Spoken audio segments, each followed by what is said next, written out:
Olá, querido professor, querida professora, olá, estudante. Sejam todos novamente muito bem-vindos ao curso introdutório para a construção de textos de divulgação científica.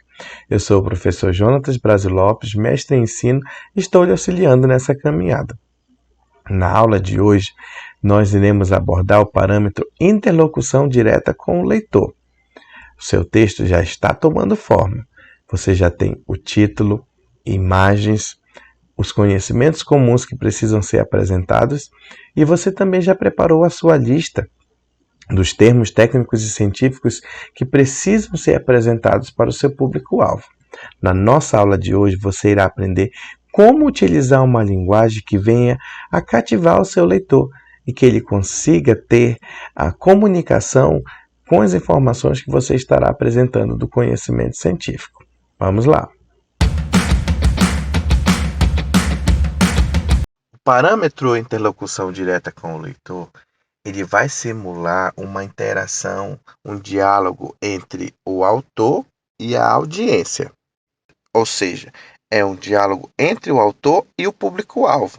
Ele pode ser feito de diversas maneiras, através de perguntas diretas, sugestões, utilizando os pronomes de tratamento que tragam uma interlocução que simule esse diálogo com o leitor, a fim de buscar a sua participação para a interpretação e cativando a sua leitura assim, do texto.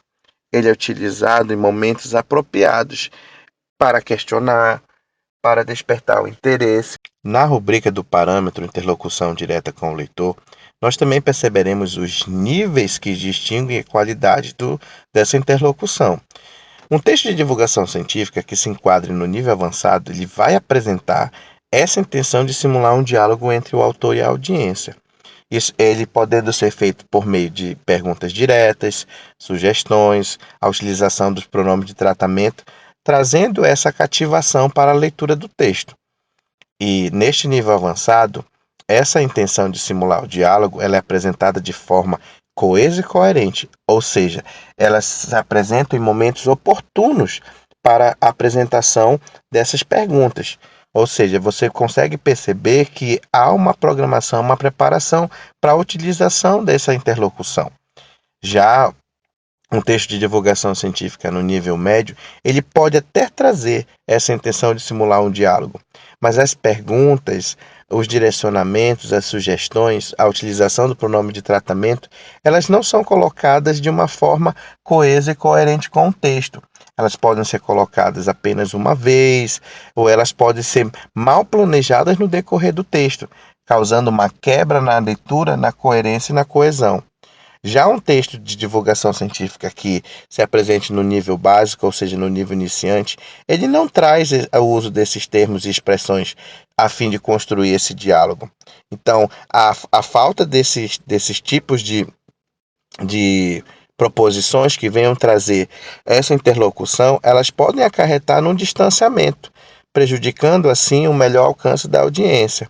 A presença desse parâmetro do texto de divulgação científica, ele não é qualificado como interlocução o uso do título através de uma pergunta, podendo sim ser apresentado apenas como parâmetro do título.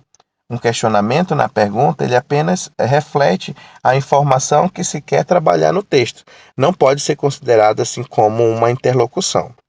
No texto 1 que estamos analisando, nós podemos perceber que não há a presença da interlocução direta com o leitor. Nós temos apenas uma pergunta que é apresentada no título. Como já vimos anteriormente, ela não se enquadra na utilização desse parâmetro. Então, em alguns momentos, poderia ser utilizado essas frases, essas sugestões, a utilização do pronome de tratamento no decorrer do texto de divulgação científica, mas ela não é utilizada assim classificando esse texto como um nível iniciante da rubrica. No texto 2, nós podemos perceber a utilização dessa interlocução através de uma pergunta utilizada no meio do texto. Você sabe o que é isso? Quando se há esse questionamento, ele traz essa ideia de simular o diálogo com o leitor. Mas nós podemos perceber que ele aparece de uma forma bem singela, apenas a utilização de uma frase, Ou seja, ele seria considerado como nível médio, pois ele traz apenas uma pergunta no decorrer do texto, ou seja, não há aquela preocupação de trazer um diálogo completo no decorrer de todo o texto de divulgação científica. Nós podemos perceber também que o título é utilizado uma pergunta, mas ele não vai contar como essa interlocução. No texto 3, nós podemos perceber que não há utilização desse parâmetro de interlocução direta com o leitor, ou seja, não se preocupa em simular esse diálogo, trazendo e cativando assim o leitor para a leitura do texto. A pergunta aparece no título, mas ele não é considerado como essa interlocução, sendo que o texto ele é bem extenso e poderia ser utilizado esses questionamentos, essas sugestões, essa interação com o leitor. No texto 4, nós podemos perceber a utilização de apenas uma pergunta também, que vai ser utilizada para fazer essa simulação do diálogo. Quando nós podemos perceber na frase: todo mundo que já tomou banho de mar já notou que a água é extremamente salgada. Agora, como isso é possível? Você percebe a utilização dessa frase? Mas ela poderia ter sido utilizada também em outros momentos no decorrer do texto, trazendo uma maior interação, simulando esse diálogo de interlocução com o público-alvo. Agora sim, vamos à nossa tarefa de hoje. Você agora irá preparar 5 possíveis frases de conexão, perguntas ou comentários que você fará e introduzirá no seu texto de divulgação científica. Lembre-se que você tem que ter essa intenção de simular um diálogo entre o divulgador e o público-alvo. Muito bom! A caminhada está sendo bem legal. Agora você já aprendeu outro parâmetro e nós temos os 3 últimos, mas na próxima aula você aprenderá sobre a presença de narrativas. Promover a ciência é um dever de todos. Até mais!